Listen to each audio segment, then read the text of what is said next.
Good morning, students. Once again, we are coming to introduce a new topic of Class 12 Business Studies. As you know very well, in the last few videos, we've already discussed the questions asked by the CBSE in their model paper 2020 issued in 9 October 2020. And this question paper is a sample paper for the academic year 2020-21, and in the last video we discussed almost 24 to 25 questions given in this model paper. So now let's we move to the question number 25 of this model paper. Okay, so let us start the today's video. को हमें ध्यान में नहीं रखना है, उस confusion को दूर करना है. In an interview with a leading news channel, एक इंटरव्यू था लीडिंग न्यूज़ चैनल का. Mister Rakesh Kavatra, CEO of get my job, वो CEO हैं गेट माई जॉब के. उन्होंने सजेस्ट किया that the companies which want more and more people to apply for a job in their organisation should make the process for applying the job easier and candidate friendly.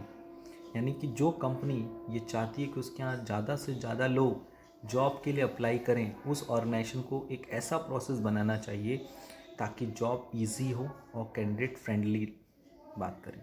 तो यहाँ आप खुद देख रहे हो कि नाम क्लियर करें, more and more people to apply for the job in their organisation. ये कहाँ की बात हो रही है? ये स्टाफिंग की बात हो रही है. और स्टाफिंग की कौन से स्टेप की बात हो रही है?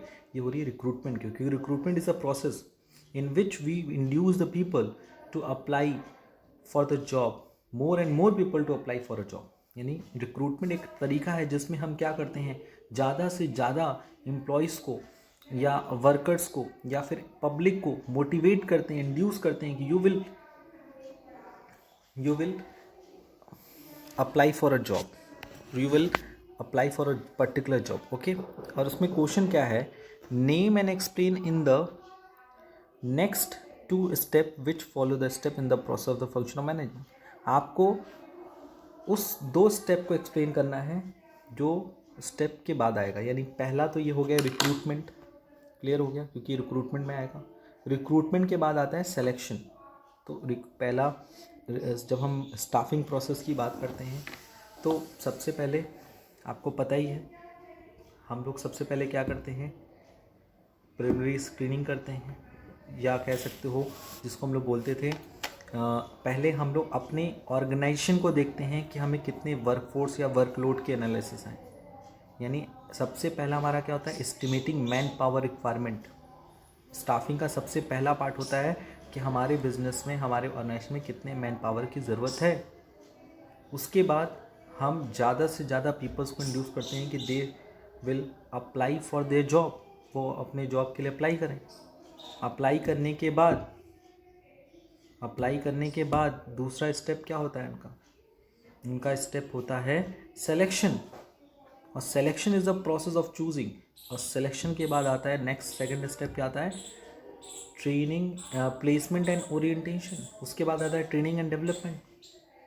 तो I hope it is clear. So इसके बाद के जो 2 स्टेप्स हैं, पहला है selection. It is a process of choosing the best candidate from the pool of the candidate develop at the stage of the recruitment. इन रिक्रूटमेंट में हम ज़्यादा से ज़्यादा लोगों को क्या करते हैं, अप्लाई करवाने के लिए इंड्यूस करते हैं. फिर सिलेक्शन में क्या करते हैं, एक सिलेक्शन टेक्निक होती है, सिलेक्शन प्रोसेस होता है जिसमें हम रिक्रूटमेंट में आए हुए जितने भी कैंडिडेट हैं उसमें से जो करेक्ट कैंडिडेट है या बेस्ट कैंडिडेट है उसको सेलेक्ट करते हैं. It increase the morale of the selected employ.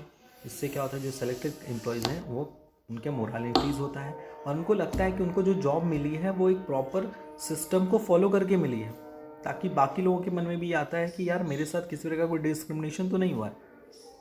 Next is placement and orientation. ये क्या है, प्लेसमेंट का मतलब होता है putting the selected candidate on the job. Placement means जो कैंडिडेट सेलेक्ट हुए हैं उनको उनके जॉब को पे रखना. क्योंकि देखो, जॉब क्वालिफाई करना, फिर जॉब के लिए फॉर्मेलिटीज़ पूरी करना, फिर जॉब को ज्वाइन करना, सब में बहुत अंतर है. जब आप जॉब ज्वाइन करने जाओगे तो एक प्रोफेशनल ऑर्गेनाइजेशन में या किसी भी स्टेचुरी ऑर्गेनाइजेशन में जॉब को ज्वाइन करने के लिए पहले आपको रिक्रूटमेंट के बाद सिलेक्शन में टेस्ट पास करना पड़ता है. या जो भी सिलेक्शन का जो भी प्रोसेस तय किया गया है उसको पास करने के बाद आपका प्लेसमेंट होता है। प्लेसमेंट का मतलब होता है कि आप जिस जॉब के लिए सेलेक्ट हुए आपको वो जॉब में देना, यानी in simple word it means the putting the person on the job for which he is selected, उन्हें उस जॉब के लिए रखना जिसके लिए वो सेलेक्ट हुए हैं। It is the process of matching the candidate with the job in the organisation. Clear, यानी कि प्लेसमेंट का मतलब होता है कि उनको उनके जॉब के साथ मैच करना, सिंपल सी बात, प्लेसमेंट, प्लेस के साथ उनको मेंट कर देना। नेक्स्ट है orientation, refers to introducing the selected employee to other employee and familiarising them with the organisation. Orientation का मतलब क्या होता है, जो एम्प्लॉय सेलेक्ट हुए हैं उनको इंट्रोड्यूस कराना अदर एम्प्लॉयज़ के साथ, and familiarising them with the organisation, it means introducing the newly selected employee to the various facts of the company, जैसे his job, others job, nature of the product, policy, rules and existing employees. तो ये आपको पता ही है कि जब हम कोई जॉब करते हैं तो उस जॉब का एक प्रॉपर कोड ऑफ कंडक्ट होता है, एक तरीका होता है। ऐसा नहीं है कि हमने कोई जॉब किया और उस जॉब के जो जॉब के नेचर ही हमें नहीं पता, या जिस कंपनी में हम काम कर रहे हैं उस कंपनी का वर्क एटीट्यूड क्या है, वर्क कल्चर क्या है, एटमॉस्फेयर कैसा है, यहाँ का क्या तरीका है, ये सब कुछ जानना बहुत ज़रूरी होता है। So it is very important in this process. So सबसे पहले हम एस्टिमेट करते हैं अपना स्टाफिंग प्रोसेस में। सबसे पहला स्टेप क्या होता है, estimating the man power requirement, उसमें वर्कलोड एनालिसिस, वर्कफोर्स एनालिसिस होता है। उसके बाद जो आपके में दिया हुआ है इस पे केस स्टडी में, दैट इज़ इन रिक्रूटमेंट, ताकि हम अपने एम्प्लॉयज़ को ज़्यादा से ज़्यादा या कंपनीज़ क्या कर सके, ज़्यादा से ज़्यादा जॉब्स के लिए अप्लाई करा सके, उसके लिए रिक्रूटमेंट कराते हैं हम लोग। रिक्रूटमेंट का मतलब होता है लोगों तक बातें कम्युनिकेट करना और उनको आप उस जॉब की फैसिलिटी बताना, पॉजिटिविटी बताना, ताकि वो उस जॉब के लिए अप्लाई करें। ठीक, उसके बाद है सिलेक्शन। सिलेक्शन में क्या होता है, हम लोग सिलेक्शन में हम लोग जो रिक्रूटमेंट में ज़्यादा से ज़्यादा पीपल आते हैं उन, क्योंकि recruitment is a positive process, उसमें हम ज़्यादा से ज़्यादा कैंडिडेट को सेलेक्ट करते हैं। वर इज़ अ सिलेक्शन में क्या करते हैं, जो कैंडिडेट रिक्रूटमेंट में आए हैं लेकिन वो उस जॉब के लिए फिट नहीं है, सिलेक्शन टेस्ट के थ्रू उनको उस जॉब में जॉब के लिए अनफिट डिक्लेयर करना, और वही उन्हीं कैंडिडेट को सेलेक्ट करना जो उस जॉब के लिए फ़िट हैं, जो उस जॉब के लिए क्वालिफिकेशन रखते हैं, मेंटल एबिलिटी रखते हैं, बहुत सारे फीचर्स आपको पता है। सिलेक्शन टेस्ट में हम लोग पहले हम लोग स्क्रीनिंग करते हैं, सिलेक्शन टेस्ट होता है, इंटरव्यू होता है, मेडिकल होता है, बैकग्राउंड रेफरेंसेस होता है, फिर उनको अपॉइंटमेंट देते हैं, और उसके बाद प्लेसमेंट एंड ओरिएंटेशन क्या होता है, लोगों को जॉब देना। और फिर ओरिएंटेशन का मतलब होता है, जो आपको पता है जब कोई नया जॉब में आता है तो उसको अपने सुपीरियर सबऑर्डिनेट के साथ फैमिलराइज करना, बताना कि आपको कौन सी जॉब दी गई है और आपका जॉब का नेचर क्या है, आपको उस जॉब को करने के लिए कैसे एटीट्यूड रखना होगा, आपकी पॉलिसी क्या होगी, रूल्स क्या होंगे, ये सब चीज़ें मेंटेन करना इट इज़ वेरी इंपॉर्टेंट। सो ये जो next The next question is question number 26. Pramod is a supervisor at Shyam Breads and Biscuit Factory. The factory produces 20,000 packets of bread and biscuits every day. As a supervisor, Pramod ensure that work goes on smoothly and there is no interruption in the production. कह रहा है प्रमोद एक supervisor था Shyam breads and biscuit factory में, और वो factory produce करती थी 20,000 packets of bread and biscuit every day. हर दिन वो फैक्ट्री प्रोड्यूस करती थी 20,000 पैकेट्स ब्रेड के और बिस्कुट्स के। As a supervisor Pramod ensure that work goes on smoothly and there is a no interruption in the production. और एज अ सुपरवाइज़र प्रमोद ने इंश्योर किया कि वर्क स्मूथ वे में चल रहा है और उसके प्रोडक्शन में कोई भी तरह का इंटरप्शन नहीं है। He is a good leader who gives order only after consulting his subordinate. वो एक अच्छा लीडर है और वो कोई भी ऑर्डर देने से पहले कंसल्ट करता है अपने सबॉर्डिनेट से। Working out the policy with the acceptance of the group, और वर्किंग करता है किसी भी पॉलिसी को, पहले उसको जांचता है, समझता है, फिर उस पॉलिसी को तभी किसी भी ऑर्गेनाइजेशन में या किसी भी जगह एप्लीकेबल करता है जब वो ग्रुप उसे एक्सेप्ट करता है। And the question is identify and explain the leadership style being adopted by Pramod. तो इस क्वेश्चन में क्लियरली दिख रहा है कि प्रमोद जो है वो कोई भी डिसीजन लेने से पहले अपने लीडर से क्या करता है, अपने सबऑर्डिनेट से कंसल्ट करता है. That's why it is a democratic और पार्टिसिपेटिव और group centred leadership style which are adopted by the Pramod. As well as in this types of the leadership you can see that he implementing any kind of the policy with the acceptance of the group. यानी कोई भी policy को accept करने से पहले या किसी policy को किसी भी ऑर्गेनाइजेशन में इम्प्लीमेंट करने से पहले वो पूरे ग्रुप की पॉलिसी को एक्सेप्ट करता है. So this is the right answer. देखते हैं मार्किंग स्कीम में इसके आंसर के बारे में क्या लिखा है. Pramod has adopted participative or democratic style of leadership. Under such a style of democratic participation of employees in decision making in noticeable. The leader delegates the authority and follows the opinions of majority. He takes into consideration the opinions and suggestions of employees. Such style of leadership is most suitable when the leader wants to share decision making with the leader wants with the subordinate. यानी कि ये leadership style तभी organisation में adopt की जाती है, कोई भी लीडर तभी अडॉप्ट करता है जब वो डेमोक्रेटिक इन्वायरमेंट चाहता है और जब वो डिसीजन मेकिंग पावर को सबॉर्डिनेट में बांटना चाहता है. It can be successful when management wants to increase morale. और वो इसका फ़ायदा क्या है, डेमोक्रेटिक लीडरशिप स्टाइल का सबसे बड़ा फ़ायदा है कि इससे जो एम्प्लॉयज़ वर्क कर रहे हैं ऑर्गेनाइजेशन में उनका मोरल हाई होता है और एम्प्लॉयज़ का जो जॉब सेटिस्फेक्शन लेवल है वो बढ़ता है. And this is an flow chart या कह सकते हो diagram to show the participative form of the leadership. In this type of leadership style you can see that A is a boss, A is a leader, whereas a B, C, D, E is a subordinate.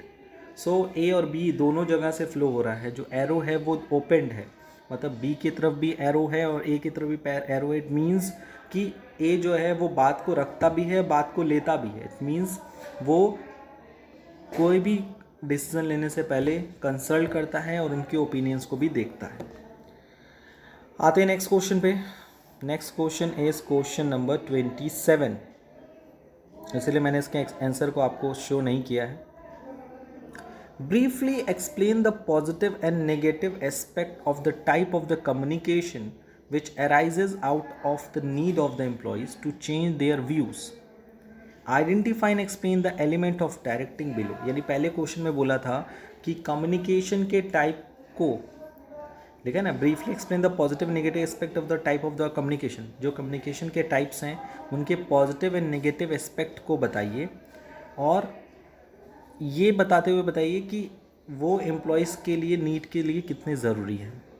दूसरा question है identify and explain the element of directing. यानी directing के elements को बताइए और explain करिए कौन सा एलिमेंट ऑफ डायरेक्टिंग है. डायरेक्टिंग के एलिमेंट कौन कौन से हैं. सुपरविज़न जो आपके कोर्स में नहीं है, motivation, leadership, communication. Motivation, leadership, communication. तो इसी तीनों में से कोई ना कोई एक होगा. चलते हैं देखते हैं पहले हम लोग पहले क्वेश्चन पर डिस्कस करते हैं. The type of the communication mentioned is the given statement in informal communication. जो लाइन दी हुई है वो है इनफॉर्मल कम्युनिकेशन की. And the grapevine informal communication sometime get distort. ये इसका नेगेटिव इम्पैक्ट बता रहा है. ठीक है. The type of communication mentioned in the given statement is an informal communication.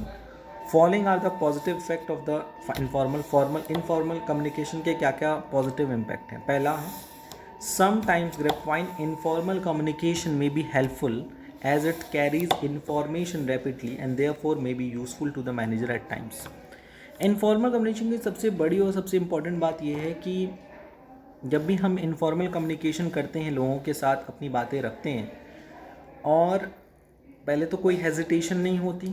दूसरा सबसे बड़ी इंपॉर्टेंट बात है कि इन्फॉर्मेशन को हम क्विकली रखते हैं, रैपिडली रखते हैं और मैनेजर को कोई भी इन्फॉर्मेशन क्विक एंड तुरंत मिल जाती है अगर हम इनफॉर्मल कम्युनिकेशन की बात करें. As well as informal communication में be used by the manager to transmit information so as to know the reaction of their employee. कभी कभी इनफॉर्मल कम्युनिकेशन इसलिए यूज़ किया जाता है मैनेजर के थ्रू ताकि वो सबऑर्डिनेट के रिएक्शन को पता कर सके। जैसे कोई इन्फॉर्मेशन है, इनफॉर्मली उस इंफॉर्मेशन को एम्प्लॉयज़ के बीच में कम्युनिकेट कर दिया गया, ठीक है। अब ये जानबूझ के इसलिए किया गया ताकि इस इंफॉर्मेशन की हेल्प से हम सबऑर्डिनेट्स के रिएक्शन जान सकें, लोगों के रिएक्शन जान सकें कि आखिर उनका क्या कहना है।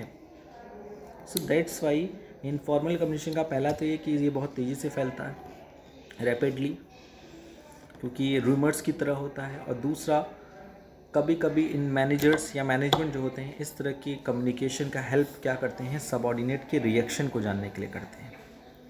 अगर हम नेगेटिव एस्पेक्ट की बात करें, the first negative aspect of informal communication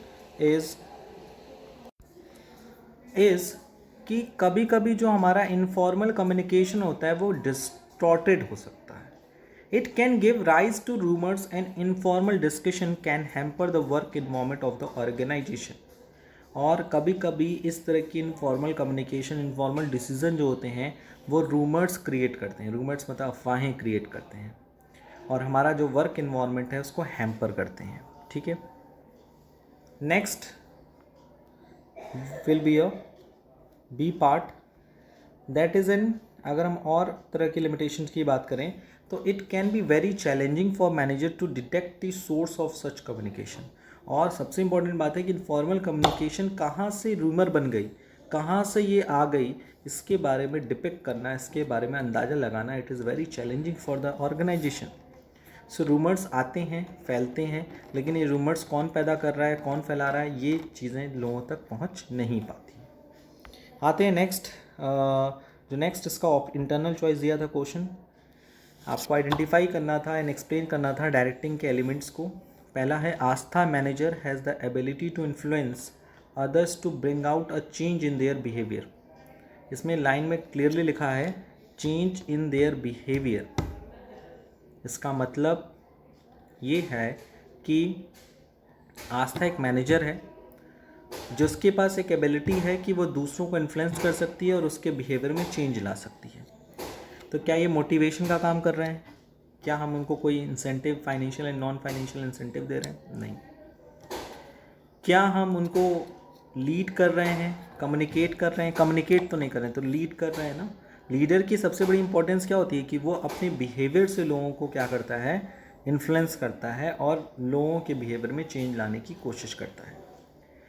वहीं हम सेकेंड लाइन की बात करें, Neeraj a managing director declare share in profit to manager for their contribution increase profit for the company. अब देखो यहाँ पर क्या हुआ, नीरज एक मैनेजिंग डायरेक्टर हैं जिन्होंने डिक्लेयर किया कि profit to the manager for their contribution, यानी कि जो मैनेजर्स वर्क करते हैं हमारे ऑर्गेनाइजेशन में उनको प्रॉफिट मिलेगा उनके कॉन्ट्रीब्यूशन के लिए, ठीक है, ताकि और कंपनी की प्रॉफिट बढ़ जाए। क्योंकि सारे मैनेजर अगर अपने अपने डिपार्टमेंट के अच्छा काम करेंगे तो जाहिर सी बात है जो ओवरऑल प्रॉफिट है वो बढ़ेगी। तो नीरज ने क्या किया, एक तरह से इंसेंटिव दिया, मोटिवेटर दिया। तो यही डिफरेंस होता है लीडरशिप में और मोटिवेशन में, कि मोटिवेशन में हम कोई ना कोई इंसेंटिव की हेल्प से लोगों को इनहेरेंट मोटिवेट करते हैं और लीडरशिप में हम अपने बिहेवियर से, कोई लालच नहीं, अगर लालच दे रहे हैं इसका मतलब क्या है, वो मोटिवेशन है। कोई इंसेंटिव दे रहे हैं तो वो मोटिवेशन है। मोटिवेशन के लिए मोटिव और इंसेंटिव होना ज़रूरी है। सो मोटिवेशन इज़ पहले हम लोग बात करते हैं लीडरशिप पे। Leadership is defined as a process of influencing the behaviour of people by making them strive voluntarily towards achievement of organisational goal, and it is a set of interpersonal behaviour designed to influence employee to cooperate in the achievement of objective. It creates enthusiasm among employees towards accomplishment of organizational goal and the objective. According to George Terry, leadership is the ability of influencing people to strive willingly for their mutual objective. यानी leadership एक ऐसी power है, एक ऐसी influencing power है जिसके through हम अपने ऑर्गेनाइजेशन में काम करने वाले वर्कर्स को मोटिवेट कर सकते हैं, अफेक्ट कर सकते हैं अपने बिहेवियर से, ताकि वो वॉलंटरी उस काम को करने के लिए एग्री हो जाएं। देखिए लीडरशिप में हम अपना जो अपना जो बिहेवियर होता है वो ऐसा मोल्ड करते हैं, ऐसा करते हैं ताकि सामने वाला बंदा उस बिहेवियर के प्रति क्या अट्रैक्ट हो और उस काम को करने के लिए एग्री हो जाए.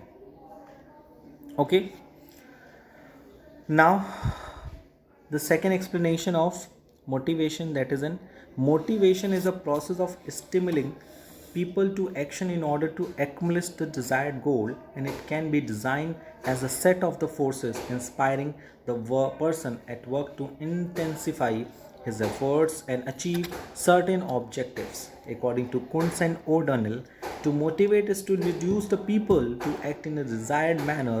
In the words of W.G. Scott, motivation means a process of stimulating people to action to accomplishing desired goal. देखिए, मैंने जो अभी बातें की वही पूरी लिखा हुआ है कि मोटिवेशन एक ऐसा प्रोसेस है जिसमें हम क्या करते हैं, किसी भी गोल को अचीव करने के लिए पीपल को क्या करते हैं, स्टिमुलेट करते हैं, यानी उसको कोई ना कोई इंसेंटिव देते हैं. उसके एफर्ट को किसी एक ऑब्जेक्टिव की तरफ मोड़ने के लिए हम लोग क्या करते हैं, उसको मॉनेटरी या नॉन मॉनेटरी इंसेंटिव प्रोवाइड करते हैं ताकि वो इनहेरेंट मोटिवेट हो और इनहेरेंट मोटिवेट होकर वो अपने गोल की तरफ आगे बढ़े. So this is on question number 27. Now we are moving to the question number 28. Question number 28 says that explain any 4 factor that can affect the working capital requirement of a company, and explain any 4 factor that affect the choice of the capital structure of the company. आपको कोई 4 factor बताना है जो working capital requirement को affect करे. So you know very well, working capital मतलब short term capital. तो short term capital के लिए कौन कौन से वर्किंग कैपिटल की रिक्वायरमेंट हो सकती है. First, nature of business. अगर नेचर ऑफ बिजनेस आपका ट्रेडिंग कंसर्न है तो आपको कम वर्किंग कैपिटल की ज़रूरत पड़ेगी, लेकिन अगर आपका मैन्युफैक्चरिंग कंसर्न है तो आपको ज़्यादा वर्किंग कैपिटल की ज़रूरत पड़ेगी. स्केल ऑफ ऑपरेशन, ये बिज़नेस के साइज़ को डिपेंड करता है कि अगर आपका ऑपरेशन या प्रोडक्शन हाई लेवल पे है तो आपको हाई वर्किंग कैपिटल की ज़रूरत पड़ेगी, और अगर आपका ऑपरेशन का लेवल लो है तो उस केस में आपको लो वर्किंग कैपिटल की ज़रूरत पड़ेगी. Third is length of production cycle. अगर आपका प्रोडक्शन साइकिल काफ़ी बड़ा है, प्रोडक्शन साइकिल का मतलब क्या होता है कि रॉ मटेरियल से फिनिश प्रोडक्ट तक बनना. तो अगर प्रोडक्शन साइकिल क्या है, लॉन्गर टाइम लेती है. अगर आपका प्रोडक्शन साइकिल, आपको किसी प्रोडक्ट को बनाने के लिए आपको ज़्यादा टाइम लगता है रॉ मटेरियल से फिनिश प्रोडक्ट बनाने के, तो आपको ज़्यादा वर्किंग कैपिटल की ज़रूरत पड़ेगी क्योंकि आपको कॉन्टीन्यूटी में रखना है. और अगर जल्दी जल्दी बन जाता, प्रोडक्ट जल्दी बनता तो जल्दी सेल होता, जल्दी रिकवरी आती, जल्दी पैसा आता, तो आपको वहाँ वर्किंग कैपिटल की ज़रूरत कम पड़ती. लेकिन अगर प्रोडक्शन साइकिल का लेंथ ज़्यादा है तो आपको वर्किंग कैपिटल ज़्यादा लगेगी. फोर्थ है ग्रोथ प्रॉस्पेक्टस. अगर कंपनी अपनी कंपनी को ग्रो करना चाहती है, ज़्यादा से ज़्यादा सेल्स करना चाहती है, उसका अगर सेल्स मैक्सिमाइजेशन है, प्रॉफिट मैक्सिमाइजेशन एम है, तो उसे ज़्यादा वर्किंग कैपिटल की ज़रूरत पड़ेगी क्योंकि उसको सेल्स की भी ज़्यादा ज़रूरत पड़ेगी. नेक्स्ट है इसमें कैपिटल स्ट्रक्चर के फैक्टर्स को भी पूछा गया था कि any 4 factor that affect the choice of the capital structure of the company. Company के कैपिटल स्ट्रक्चर को इफेक्ट करने के लिए कौन कौन से फैक्टर्स हैं, तो ये बहुत इंपॉर्टेंट है, इसको भी देख लेते हैं हम लोग. Cash flow positions, you know very well. अगर किसी भी कैपिटल स्ट्रक्चर डिसीजन की अगर हम बात करें तो we have basically 2 option, owned capital या ओन्ड फंड या बोरोड फंड. तो कंपनी के पास डिफरेंट ऑप्शन हैं, जिस ऑप्शन के बेसिस पे वो क्या कर सकती है, डिफरेंट फैक्टर के बेसिस पे कैपिटल स्ट्रक्चर डिसाइड कर सकती है कि उसे कितना पैसा ओन्ड और कितना बोरोड से लेना चाहिए. ठीक है. So the first one is a cash flow position. Cash flow position is very important. अगर कंपनी रेगुलर कैश फ्लो पा रही है, रेगुलर उसके पास कैश इनफ्लो है, तो उसे बोरोड फंड पे मूव ऑन करना चाहिए क्योंकि उसको बोरोड फंड पे रेगुलरली इंटरेस्ट देना पड़ेगा. तो कैश फ्लो पोजीशन, अगर कंपनी को रेगुलरली इनफ्लो हो रहा है कैश का, तो उसे एक बोरोड फंड पे डिपेंड रहना चाहिए. Interest coverage ratio is a very important formula by which we calculate the how much time we paid the interest on the डेप्ट फंड, यानी हम कितनी बार डेप्ट फंड पे इंटरेस्ट दे सकते हैं. And the formula is EBIT upon interest. So अगर हम बात करें इंटरेस्ट कवरेज रेशियो की, तो interest coverage ratio is a ratio by which we decide how much time company pay the interest from their earning before interest and tax. So अगर company की EBIT 6 to 7 time से ज़्यादा है तो तो company borrowed fund take over कर सकती है। 6 to 7 से कम है तो वो ओन्ड कैपिटल पे उसको बेयर होना चाहिए। डेब्ट सर्विस कवरेज रेशियो, ये भी एक रेशियो है जिसकी हेल्प से हम निकाल सकते हैं कि अगर कंपनी का डेब्ट सर्विस कवरेज रेशियो अच्छा है, बेटर है, हाई है, तो उसे डेब्ट रेस करना चाहिए। देखिए लास्ट में लिखा है higher the ratio the easier is to raise डेब्ट, बट इंटरेस्ट रेशियो में भी यही था, अगर higher the ratio lower is the risk of company failing to meet the interest payment obligation.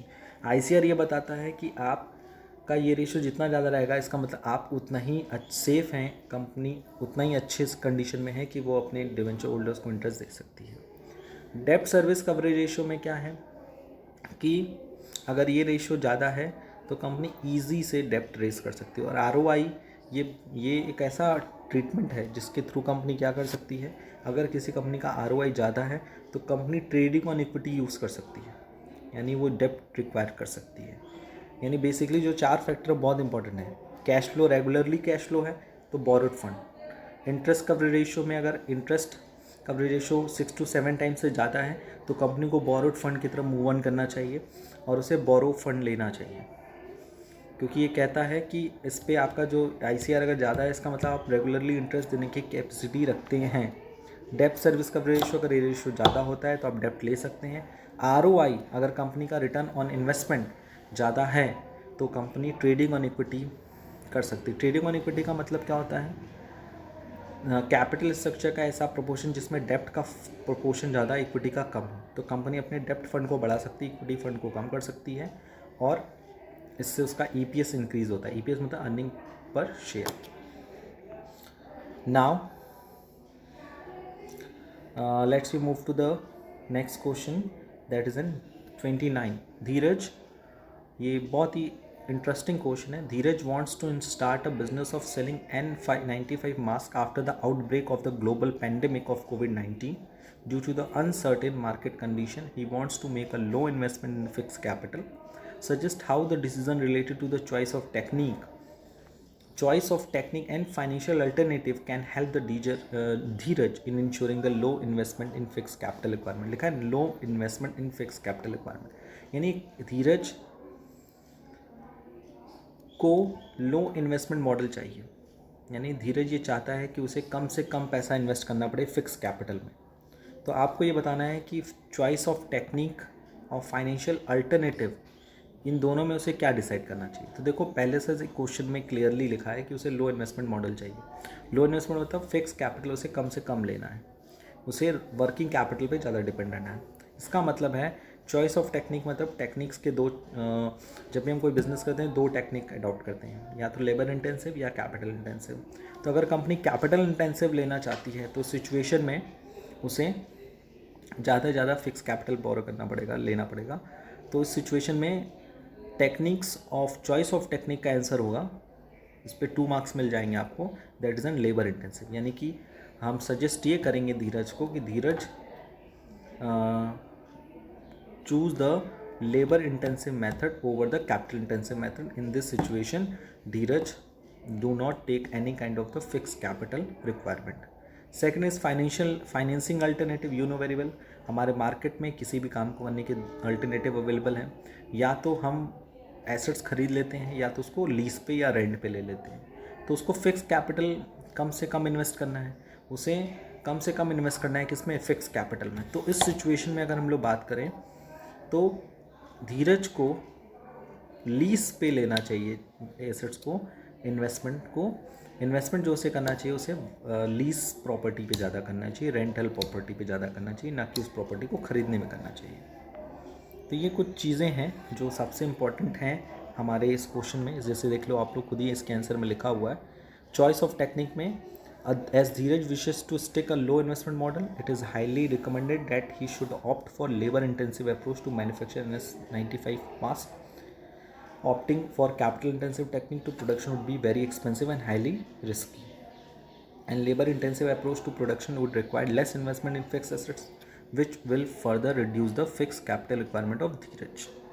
Financing alternative, since Dheeraj wishes to stick to a low investment model, it is highly recommended that he should opt for a lease option for fixed assets like a building, heavy machinery, opting for leasing facility would drastically bring down the fixed capital requirement of Dheeraj, as he need not to block his capital for acquiring fixed assets. Okay, so these are the few solution of today's session. And today's session we discussed a lots of the question which are related to the 3 to 4 marks. And I hope आज हम लोगों ने जितने भी question discuss किए ये आपको बहुत ही क्लैरिटी से अच्छे से समझ में आए होंगे. तो आज के लिए इतना ही. Thank you, thanks a lot, take care and please पढ़ाई करते रहिए.